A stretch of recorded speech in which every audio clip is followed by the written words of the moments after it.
if I've met any of you individually, but I understand that some of you have some experience doing elections for the Carroll County Elections Board. And so I may have seen you through that because I am also their attorney for the Carroll County Election Board. So I wanted to thank you on behalf of the city for stepping up and doing your civic duty, and also for our little local town, because it really makes a difference. And I really understand what you're going to be doing because it is a long day to do our election. So anyway, today is the day where we can ask questions and get things done. We have a little agenda that Claire is going to run through, but I thought as the attorney, I would lay the groundwork for you. Is that basically you all are the election board. You're also the election judges. So if you're familiar with the way the Carroll County or the state works, there's an election board, and they really don't do anything but make decisions. And then the election judges, which I think you guys have participated in, you do all the work. Well, in Taneytown, you do both. So you will be doing the work and you will be making decisions. And as such, you'll see on the agenda, we have to have a little hierarchy so we know who to talk to, who can be the one that we can go to on behalf of the board. And that'll be the board chairman and then a vice chairman. So at some point in the agenda today, we'll deal with that. The other thing that's important to do today is to certify the candidates. When you run for city office, you have to do two things. You have to fill out a candidacy form, which you have in front of you, which states under perjury, penalties of perjury, that you're a registered voter, that you've resided in the town long enough, and that you're running for the desired office. And then state law requires each candidate to fill out a financial disclosure form. The city's ethics law deals with what's on the form, and those forms must be filled out and they must be reviewed by the town's ethics commission. And that happened last. So the ethics commission looked at all the candidates' forms. They said they're all correct, and they made a motion to say that these correct forms could be sent to you. So you are basically certifying the candidates, making sure that in your mind everything is correct in front of you. And once you do that today, then the ballots will be printed, and those will be the candidates that are going to put on the ballots. We're going to operate the polls very high tech. We don't do it like in high school with slips of paper. We used to do that, but it'll be something similar to what you've seen in the state elections and the Carroll County Election Board offices, where there's electronic poll books and things like that. So the part of election day is not too difficult. It's just more tedious because you sit there and you have to, answer questions and the things you normally do in a polling place. There will be an element of paper. You can't get away from that. And that will be for the absentee ballots. People who want to vote absentee can make arrangements, and there's a whole process for that in the town code. And they paper ballots and submit them back by election day. Clara keeps them all together. And then after we get the polling results from the electronic machines, which take 5 minutes, then it takes us however long to count the absentee ballots. And typically we've only had between 30 and 60 every time. So it doesn't take too long to go through those. And that's basically how the process works. There's some rules that we have every year that the election board, Claire has given you the binder, and you can see what the rules are. The interesting thing is that state law does not apply to local elections. So if you were to go look at anything under the state code, we use that as a guidance, but the state law itself doesn't apply, which is why we provide you with the local laws such that they are. There's provisions in the city charter and provisions in the city code that cover that. So that's the kind of legal framework of what we're dealing with. After we walk through some of the business of the agenda today, we're going to have some decision making to talk about whether we need to implement a few new rules. What we do after every election, so this would have been 2 years ago, the last time we've gotten to do this, we get feedback at the end of the election day from you all, from the voters, whoever we heard from. It's like, what went well, what didn't go well, what can we improve on? And then we say, well, we're going to make a note of that. And next time we're going to try to do better. Well, we're at the next time. So hopefully we'll walk through a couple of those issues and get your take on it. What I want you to think about as far as the election is you run it.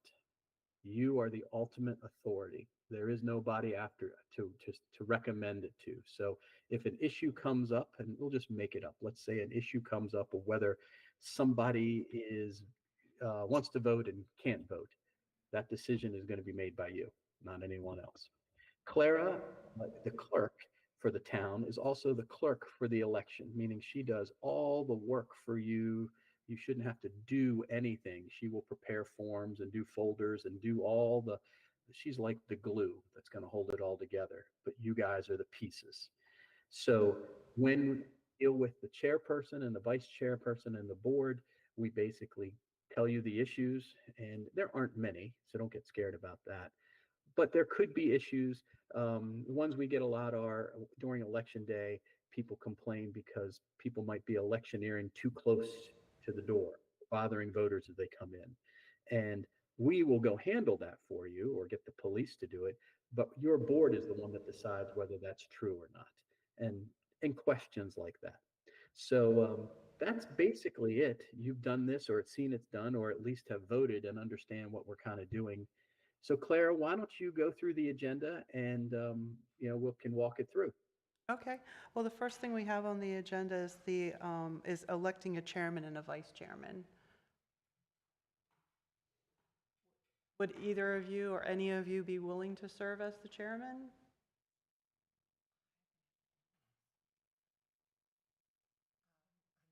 New to this, other than working some elections with Michelle, actually, during the general elections and experience with it as far as being a chair.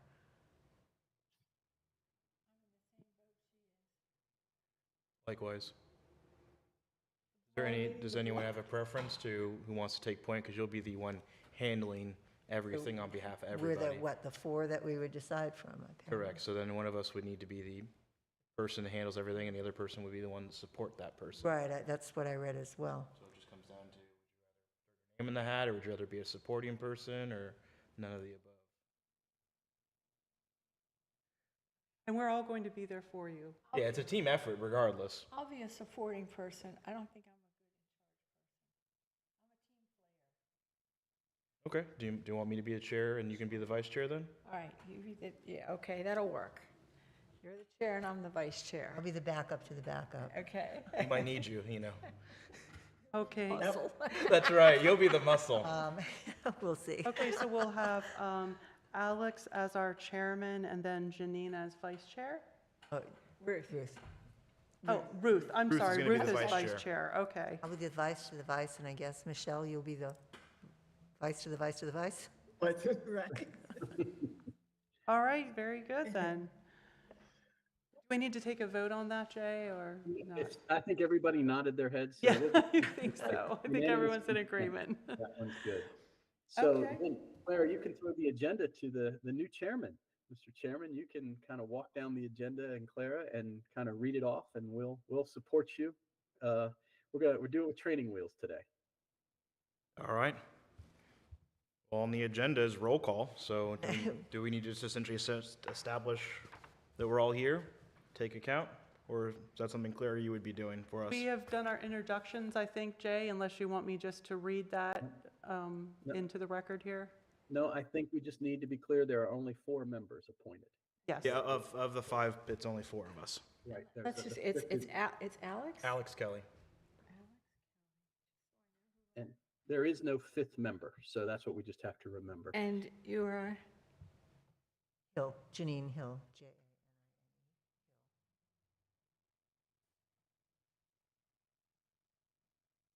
and Michelle? Michelle Harris.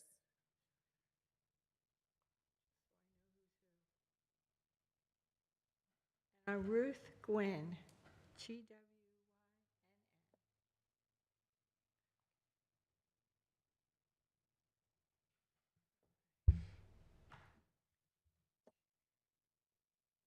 All right. So that goes into the next order of business, which is we just did the chair and vice chair. So now we're looking at certification of candidates as new business. Clara, you want to talk to the forms? All of the board members have the forms in front of them so that they can review that. Do you want me just to read off the people that we have? I have a question. Since I'm new to this, I looked at these forms at home. What exactly is it that we're supposed to do that hasn't been done already by the Ethics Committee as far as verification of what's on here? I'll take that, Clara. This one is an easy one, right? You have the perfect forms in front of you with 4 people running for 3 seats. The complicated, the more involved form has been vetted, and the simple form, you're basically making sure that they're filled out, they're signed. Okay. In in the next election, let's say, not this one, let's say that there is a question of residency, or somebody fills out the forms and you haven't lived here long enough or something like that, then that person that would want to do that would make their complaint to you all, and then we would have to do an investigation.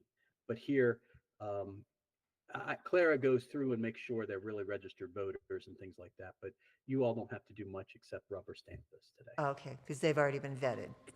That's correct. Okay.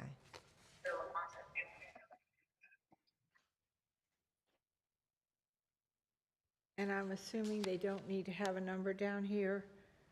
Please call me with the election They results. don't- I have everyone's contact information. I have their email addresses if they don't have. Oh, okay, because 2 are not complete. These have to be complete, or is it good enough that you've got it? It's fine, just that I have some contact information for them. Some people prefer not to be contacted, but by telephone, they prefer email. Now, Jay, you might help us with this. Do we need to sign on any of these, aside from chairman being myself? No, what you'll do is you'll call for a vote. Typically, when we make, I mean, it's again, this is overkill for us, but typically you'd make a motion and a second, and then you'd vote. But in a small form, when it looks like everybody is, you can just say, is everybody agreeable? And we'll take that as unanimous consent. And then the chairman signs on behalf of the board. He'll be doing a lot of signing with Clara, different things. Second? Motion, second. So we're good? We're good. Certified. Okay, That was very easy. good. With that being said, is there any other business we need to have outside what's on the, Jay and I both have a few things that we just wanted to discuss with you. Okay. We wanted to, I guess I'll let you go first, Jay, with maybe some of the rules that we talked about for electioneering. And then I just thought maybe I would go through Election Day, the different stations that we have set up, and just what Election Day is going to look like. Is that all right? excellent. Great. So I assume that you all have voted in a city election. And if you have, this will be easier for you to visualize because we really haven't changed much of how things work. The polling place is at the police station in their community conference room. And after different years of practicing and configuring, we think we finally have it so that the flow of people works. And if you voted, you see, you come in the one door, you're greeted by the welcoming judge, who are you type of thing. They look you up, and then you slide down the table, and Clara will go over all these positions with you. But then there's the judge that handles the paperwork, and then you go around the room and you actually do your voting. And then there's another person that works for Electech.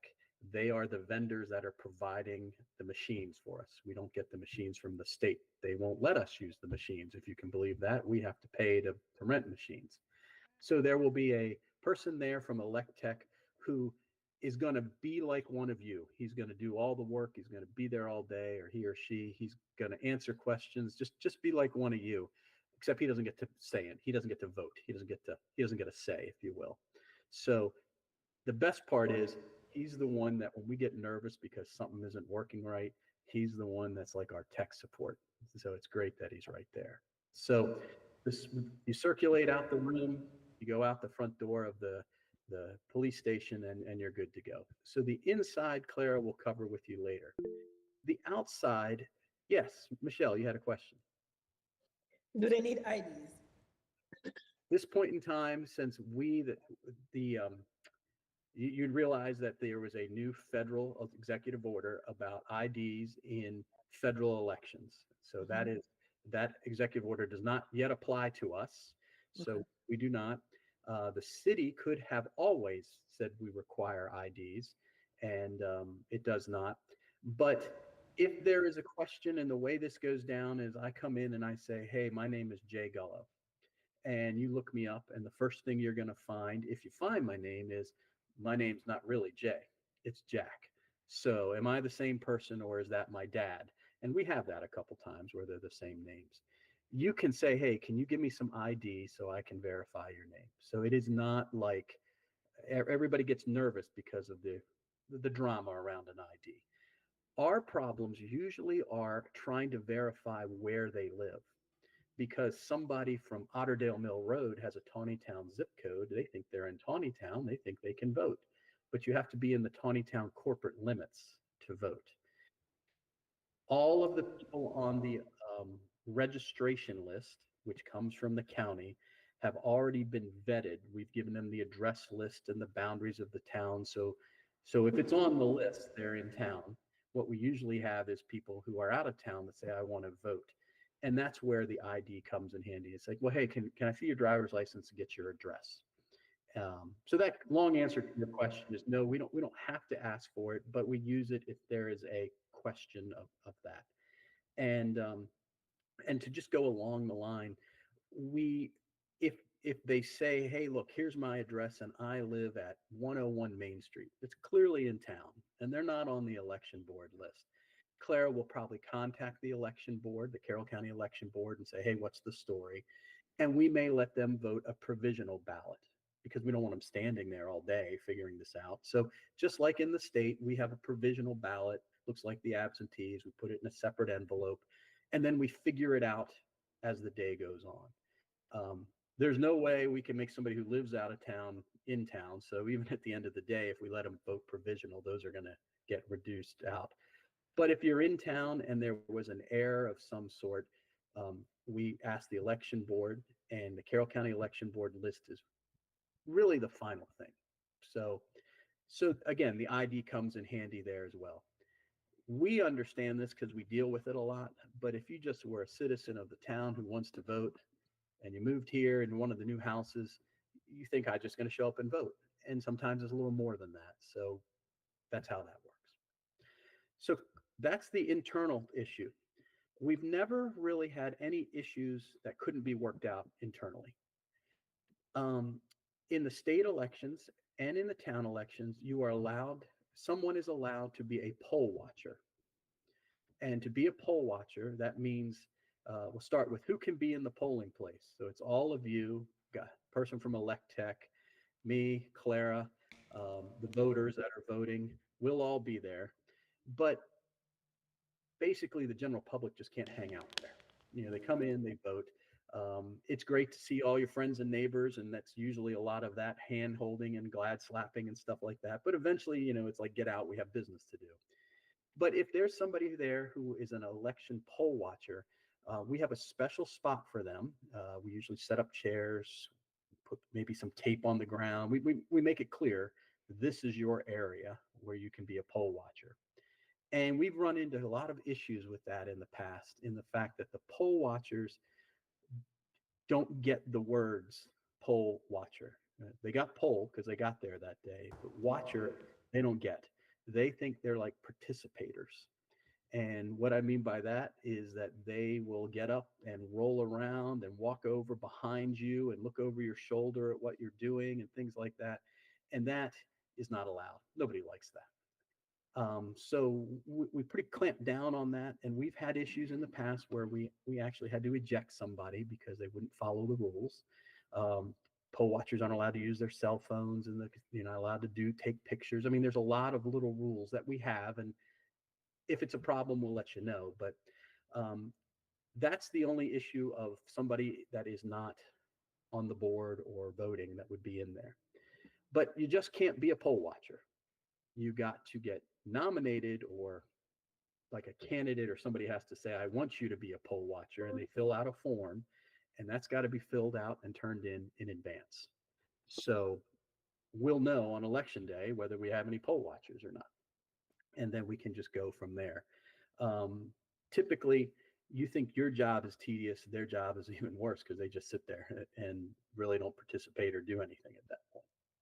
So that's one of the areas, Claire, I think you and I had to talk about, is that the poll watcher rules. And I think if we haven't provided you with the form to be a poll watcher, we'll do that because that has the rules that they have to follow on it. So that's easy.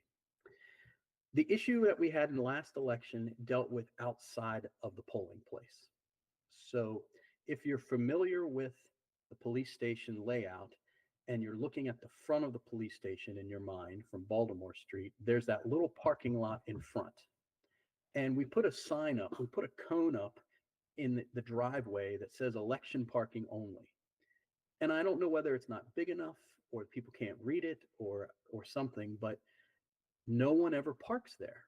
It's almost like they think the cone is making sure the lot is closed because people then park all the way in back and walk all the way around, which again isn't a big deal. But Claire and I were thinking that maybe we might have to do something different about the signage. What we're trying to avoid is that people using that lot for the restaurant next door during the time. That's what we don't we want people in and out so they can vote. That's where the handicap parking spaces are, so on and so forth. So we want to kind of figure that out.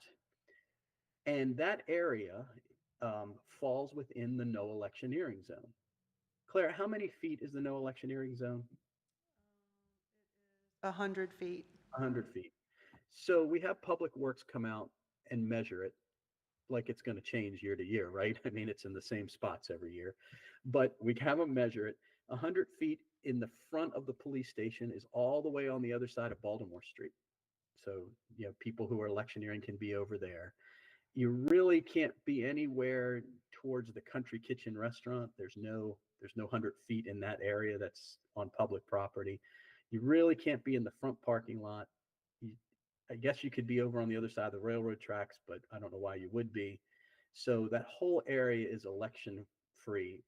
And then the side of the police station that kind of faces the alley where everybody is, that's an election free zone. The issue that we've run into is if you take your 100 feet and you measure it from the front of the police station where the door is, it ends at the back of the police station.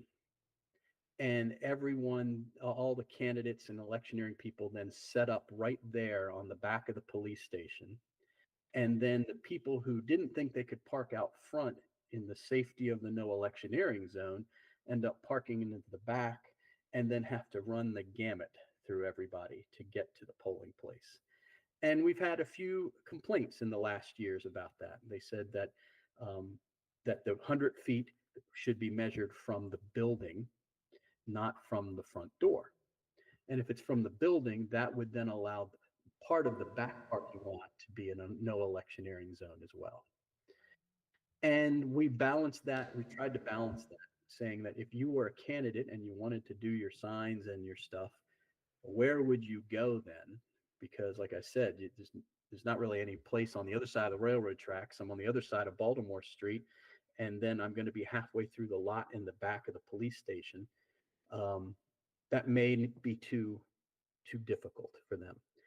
But by same token, if you're familiar with how the elections, we've had candidates, they basically set up tables on the lawn right there. And it is somewhat off-putting for people who have to go through that because the sidewalk then runs in between where it looks like a tailgate, where the tailgate party is type of thing. So that's what we've been challenged with trying to figure out how to deal with, whether we should measure 100 feet from the rear or some lesser distance from the rear, but to create some buffer so that the sidewalks around the police station are free of people. Claire, did that outline what we're kind of talking about? I think so. So what do you guys think? I remember when I'm relatively new to town, I've been here a little over 3 years, and I remember feeling somewhat uncomfortable voting in the only town election I did because of that very thing. We didn't know where to park. We went around the back, and then we had to walk by all the candidates on the way in when we just wanted to go in and vote. So couldn't it be like maybe 50 feet back, like compromised from the building out? Yeah, you can set any limit you want. Can't be more than 100 feet. So if we said we're going to measure 50 feet from the back door, that would likely and cover where the police park, because they park in that first row because they need to come in and out and do their work. And it would probably cover the second row of parking as well. And then the people could set up in over in that area. And like I said, you've lived it then. You went past the first parking lot because there was a cone. And Right. if you could somehow get people to park there, the problem wouldn't be a problem anymore. So we're going to work on that. But I like your idea. Maybe we can adjust the distance to be something that's still workable, but provides a buffer. Jay or Claire, can you clarify, was any of the complaints on how we could do better last cycle relative to this? Did we have any complaints specific to this point? We didn't? Yeah, this was the most complained about issue. And it was the most, well, I mean, not to demean it, but what it felt like while you all, or I was in there with the board trying to do the election, because you got to focus on it, you've been there. It felt like your kids were running in from outside complaining about things because we got people coming in. It's like, they're too close. Can you come out and tell them to move away? Can you do that? And it was like, look, if we just set a rule up in front, then we won't have the problem. So this was probably the biggest issue we dealt with. Yeah, I always park in the back too, because I didn't think we were allowed to park in the front. Yeah. So maybe we need to sign that better. Okay to park here for Right. elections only, or something like, Right. okay, maybe the word you need to put in Right. there, you know? Okay to park for elections, you know? Like, park here to vote. Park here to vote. Or something Yeah. that says voters park here. Mhm. Yeah, voters park here, yeah, that's, Okay, I'll work on better signage for out front. yeah, you know, and that way it'll be clear, and they know they can park in the front, they get in and out.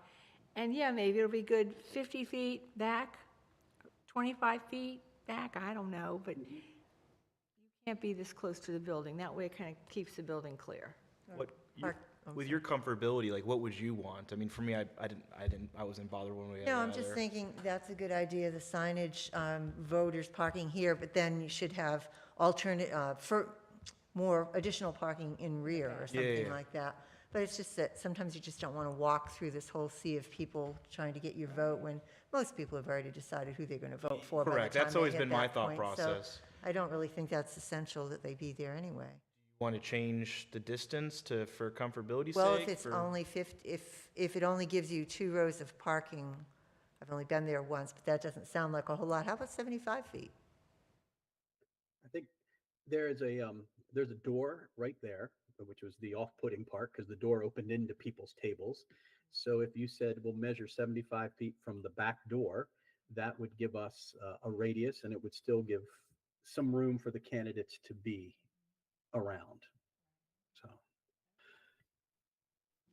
I agree with 75 feet. So 75 feet from the back door of the police station.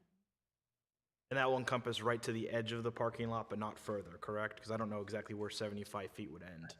I would think it would probably be the first row that sits against, it'll be the driveway that you're going to drive down in between the rows. And then it will probably be one or two of, there's a facing row. So the next area of parking would probably be within that 75 feet.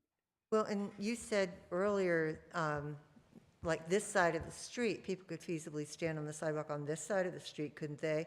With their signs and everything, so they would still be able to wave and everything. It wouldn't be like they would not have any visibility. Right. Chairman, we have somebody in the audience who has Oh, yeah. We have the mayor here as a public Yeah. comment. Please, Mayor, step forth. Yep, so I was there last election. I mean, some of you would be aware I was near the door there last election.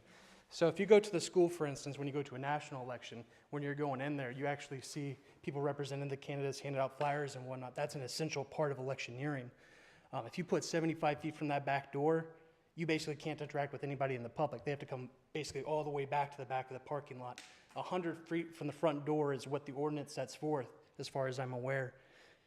You know, It actually doesn't say that. It says 100 feet from the polling place, and the discussion that has to be is whether the is polling. whether it's the meeting room or not. Trust me, I'm aware. We went over this last time. So let me explain something that happened in 2023. We got out there and we set up before the election. However, we minded the cones that were previously set out, the 100 feet. So we get there in the morning, our stuff's already set up, and they come up to us and they tell us, hey, we've moved the cones and you need to move again. Consistently, this has been moved and moved and moved. So less interaction by the candidates can happen with the actual people. And again, like you said, most people have already made up their mind before they go in there. There's no wrong reason that people who are running for election shouldn't be able to interact with people that are going to vote. At least we're not by the door. We're still 100 feet back from the actual polling place. And to me, again, what happened last year, I even had a commissioner come up and be like, why aren't you guys set up by the back of the building? And I was like, well, they told us we had to move. And he was like, well, we've always done it there. That's 100 feet from the polling place. And, I just had to tell him, well, they came up with a new rule and told us we had to move on the last minute. We actually had to take down all of our signs and move them because they just came up with a new rule last second. To me, it's disheartening as somebody who has ran in elections, the talk of even, again, moving it from that back door. I think that's an essential part of electioneering. I mean, it's even essential when you're going, again, to the schools to vote. You see that. So I don't know why we'd make it more restrictive for candidates to interact with the public, especially when the public, sometimes their first interaction is with candidates at that polling place. But that's all I have to say. I appreciate it. Thank you. So with the front parking situation more or less fixed, and we have a part of the back that allows people to park as well, would it for folks who want to have that interaction with the candidates, is there a way we can maybe still accommodate that as well, where, people can park in the front, they don't get to interact with the candidates at all because they're in the back? To Jay's point earlier, you're going to want to have a lot of visibility up front, but if you have candidates in the back that are more or less out of sight, you allow the public to interact with them who so choose to park back there. Maybe we should consider not having that limitation established, or... I guess that's why I was thinking that if they can be on this side of the street too, they're still there. It's not a really big town. They could cross the street if they really wanted to meet somebody, but. I wouldn't cross the street right there myself. I'd probably not want to get hit by that car. There were the big trucks that drive by. So I mean, if you ladies So want maybe back to 75, 50, maybe back to 50 if 75 is an issue. if we're going to establish now the back door, maybe just 25 feet, or we don't establish and we don't change anything, and we just now make sure people who want to interact with the candidates know that they can park in the back, and folks who don't want to interact with the candidates can park in the front. Voting public will realize that, though. That's where it's clear. So the police officers park in the back as well. Correct, and they have that lower locked lot as well. Back, are they going to take up a lot of those parking spaces? Or if we did 25 feet, would that be enough for voters and the police to park? I would imagine that you could do lots of things. We could instruct the police on that day not to park in the first row, Yeah. where they normally park, and we could probably cover up the signs that says police parking only. Do And that? then Can we that do creates, sure, and Okay, let me- that creates That too. more of a welcoming and parking. more of a welcoming feel to the voting, and it would still allow candidates to be able to be in the edge of the back parking lot, interact as they see Right. fit. I mean, the issues that the state runs into, and you've run elections before, is you see that no one is at the building. They are at the parking lot where you park and you come in, and you have a buffer to get into the building. Sometimes the line queues out of the building. And the issue we had last year is that the signs for the candidates were attached to the pillars on the building. And that was not what anyone would have envisioned would have happened when you needed to have area to kind of operate. So if you said 25 feet, which I think if you measured from the back would probably be at that first row of parking where it says police only, that probably adds 4, 5, 6 spots. And if they're available, people can park there. And it's not necessarily the issue of the buffer, it's the issue of the closeness. And to put a fine point on it, if you look at the side of the police station, where the sidewalk is the only place that's covered. So when it rains, that's where the people have to stand under to queue up on the side of the building. So it just got congested in the back, and that was the issue that the board dealt with. And as the mayor said, they went out and made the adjustment right then because of the problem.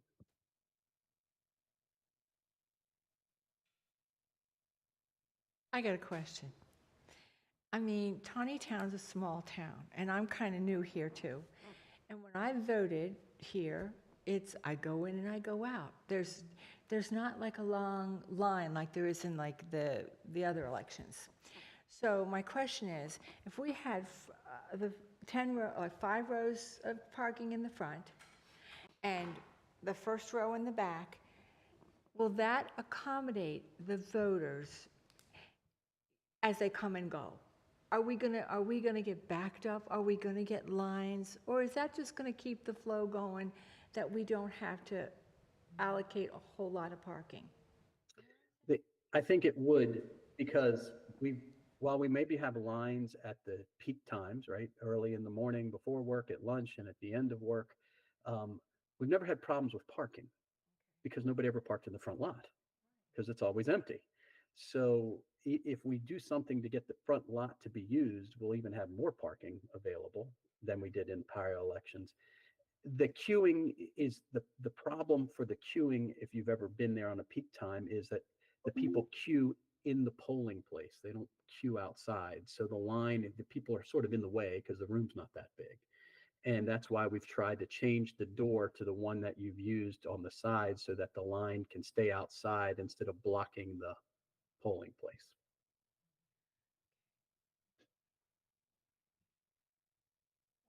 If we can ask the police, if we can ask the police, golly, Mm-hmm. cover their signs, if we can do that, then why not just have the front row for parking, the police row for parking, and then maybe a second row, and then do that'll be maybe 25 feet, and then boom, the electioneers can have their space to electioneer, and people can also park. And that would keep people away from the building. We'd have adequate parking for the voters, and the campaigners can campaign. Does that sound practical? Call. So I mean, it makes sense to me. I mean, I come from a different mentality in that election days are always supposed to be like full of energy and fun, and those who just want to come in and come out, and then those who want to celebrate, their right to vote, make that kind of like a barbecue day, more or less. So, as long as we have some place that's safe, that doesn't infringe on people's voting rights, where campaign folks can hang out, I think that's appropriate. I think 25 accomplishes both. It addresses the concerns of last cycle, and then still allows folks to campaign who feel the need. So I think that's perfect. But it's going to be our consensus. So is that what you? All right, why don't we do that? I just want to make sure I'm understanding what you're saying. So you're saying from the back of the police station, you want those first 2 rows of parking don't want the police to park there. You want that to be for voters. And then the electioneering zone would be beyond that. So you're saying 25 feet beyond from the back of the police station. Correct. Okay. I wanted to make sure I was understanding. Additional comment from public? I do. So Chris Miller, 107 Trevanian Road.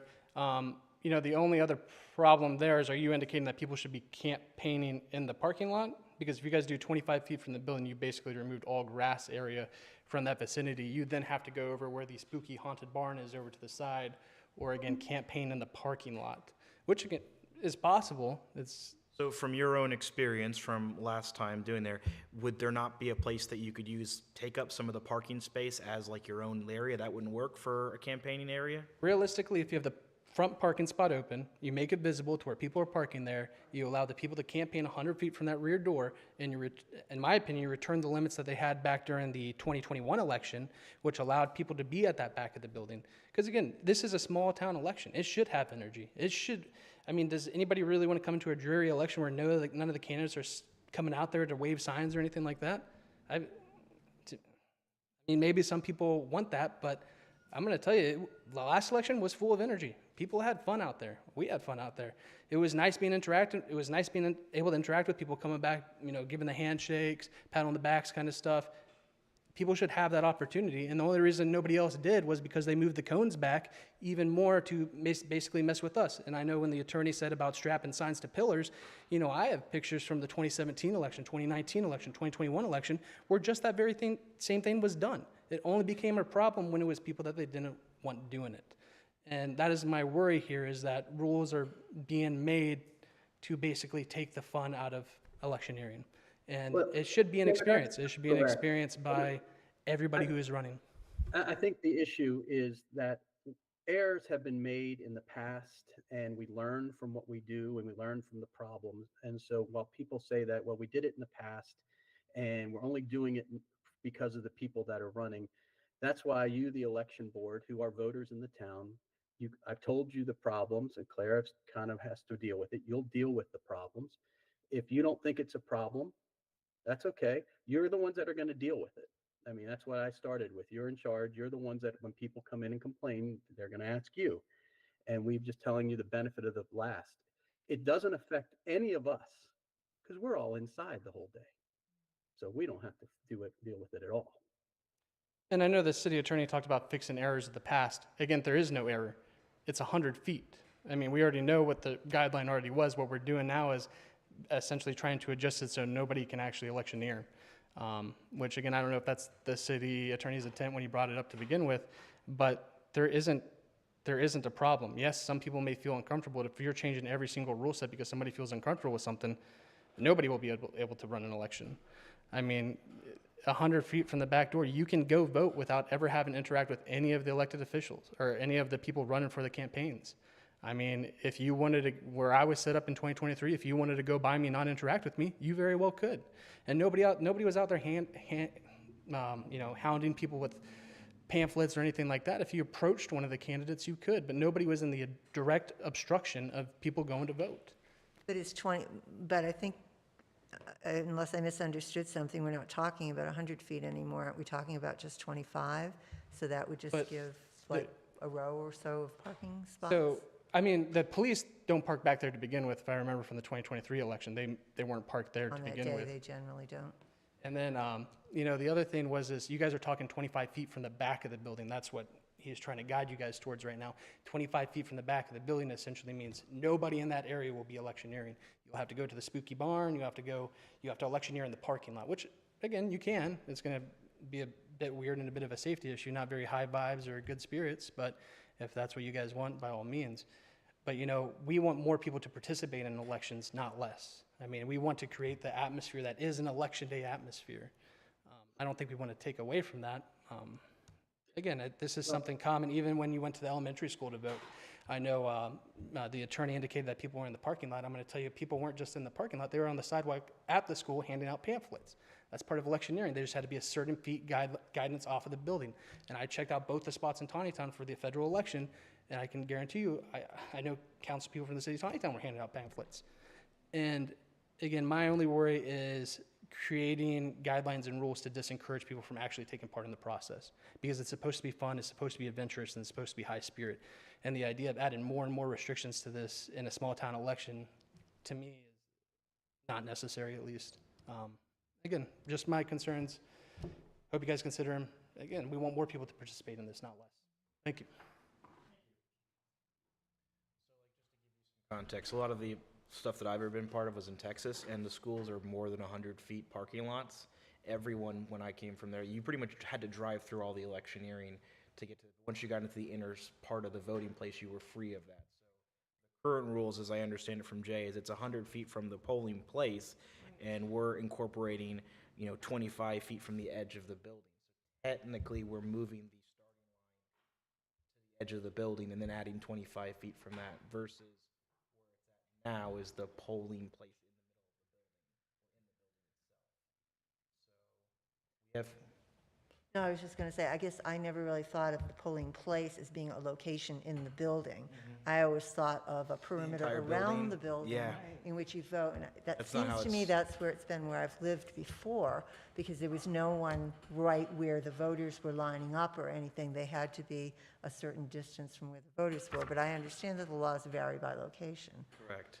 So, I mean, already all the people can't do any campaigning in the front lot where they'll have the most visibility. Across the street, their only recourse is the back of the building. The question is, do we make a change? Do we leave things unchanged? How do we address complaints? Or do we just readdress those complaints again this cycle?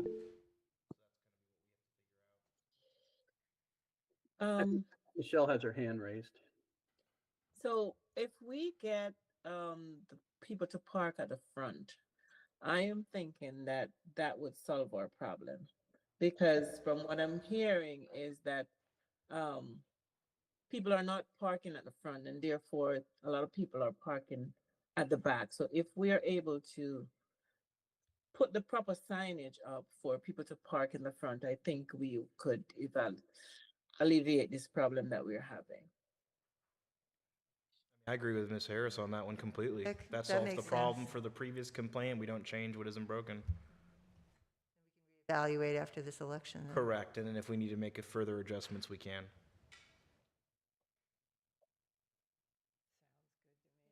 So it's Solomon's. unanimous to Mrs. Harris's point? Yes. Okay, excellent. Okay, I'll do my best to provide good signage out front so people know that that front lot is open for them to park in. I'll do my best with that signage. Excellent.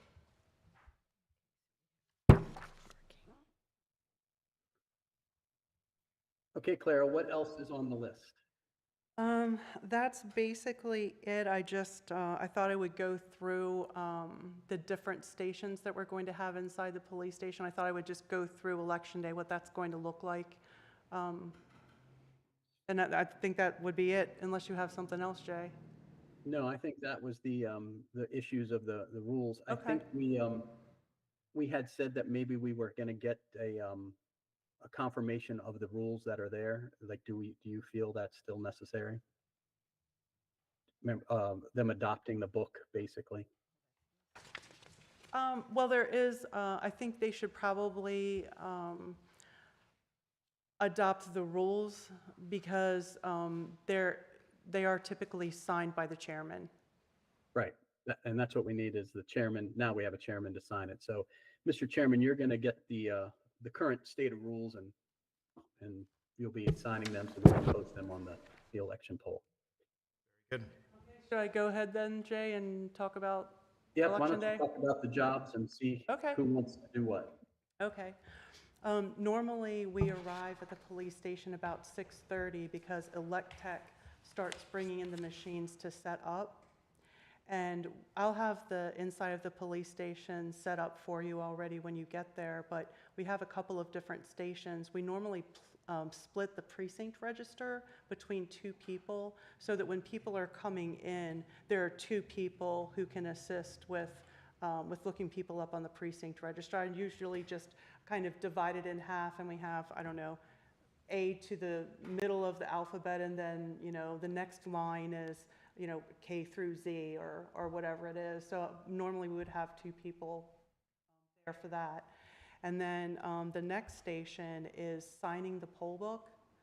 And I just want to emphasize how important that is because ideally at any time during the election, we would be able to look at the number of people who have voted and look at our poll book and have that match.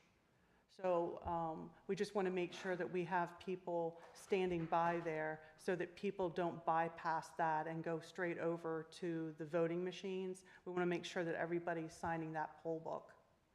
And then normally I kind of I try to pay attention to what's going on in the room, and I also try to help people who have issue.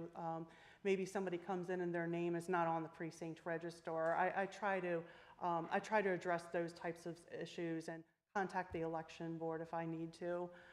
And then we only have 4 people this year, which I don't think will really be a problem, but we like to try to have somebody who can assist the Electech person with helping people in and out of the election booth because there's a button there that you have to push, and they will be handing the technician a ticket so that the booth can be reset. So we like to have somebody there to kind of watch and make sure that everybody's going through all of the stations, and so that we don't want the inside of the police station to back up with people waiting to vote. So it'll just be kind of in the beginning just getting used to the flow of inside the police station, but normally it flows pretty well. There have been a couple of times when we have had to tell somebody to go back and sign the poll book, but normally we have the people who are marking people off of the precinct register. It usually works pretty well if they just kind of say, and then you have to go over here and sign the poll book, which will be right next to them. So we just kind of all, help each other out there and try to make sure that everybody's hitting all of those stations. That's basically all I had, unless you have any questions. I don't. Do you? My only question, and I don't know if this is related totally here, but I remember when I first applied for this, there was something about April 7th. Is there anything that we have to do on that? There is not. We have to make sure that the candidates are certified by April 7th. Okay, I just wanted to make sure Yeah, that wasn't we another. moved it up to, Perfect. So it would just be, That's right. Yep. May 5th at 6:30, and the polls close at 7 p.m. So we'll be there a little bit later, like Jay was explaining, to do the absentee ballots. It'll be a long day, but hopefully it'll be a good one and, a fun day, even though it'll be long. no rain, mild temperatures. Should be a good day. Have anything else then? 'Cause I think that's all items of business. Can I make one more Oh statement? yeah, public comment, please. Sorry, I apologize. I didn't mean to come up here, talking to you guys about the rules and everything like that earlier.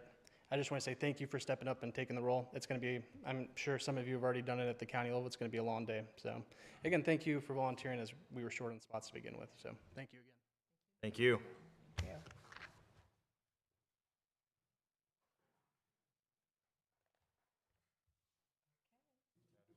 Do we choose Adjournment? where we're working today, or do we wait until May 5th? I'm Say sorry. I again, didn't Miss hear that. Harris, I couldn't hear you.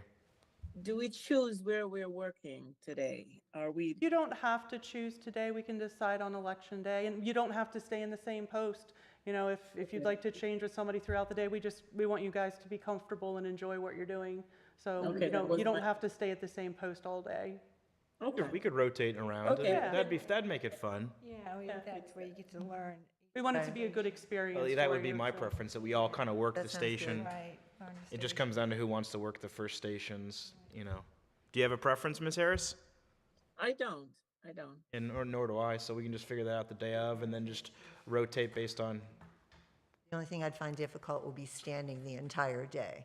So as long as. funny enough, I me can do sitting all day something would be that the I problem for me, so I think we could balance it out Sure. pretty easily. I do have a question. When we do when we do on the county level, the federal, whatever, those elections, like every 2 hours, we have to tally up the votes in the voting machine, and it corresponds to the little piece of paper that they give you. So we're balancing as we go through the day to make sure the number who registered and the number who voted is the same. Do we wait till the end of the day? Do we do this at all on the local level? Do we wait to the end of the day? How does that work? In a very informal way we do. Like I said, we really want that poll book to match with the voting That's machines. that's the But it's criteria. we're in a much smaller room, so it's a Okay. lot easier to keep track of the voters. And I think you'll find that it's much easier to kind of watch the flow because it is such a small room. That's the checks and, So we kind of informally Okay. check throughout the day. Okay.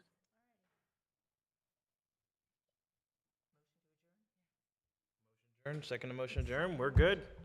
Thank you, everyone. Okay, thank you Thank so you. much, everyone. I Okay. really appreciate it. No See you all on the problem. 5th. Thank you all. Looking forward to it. bye.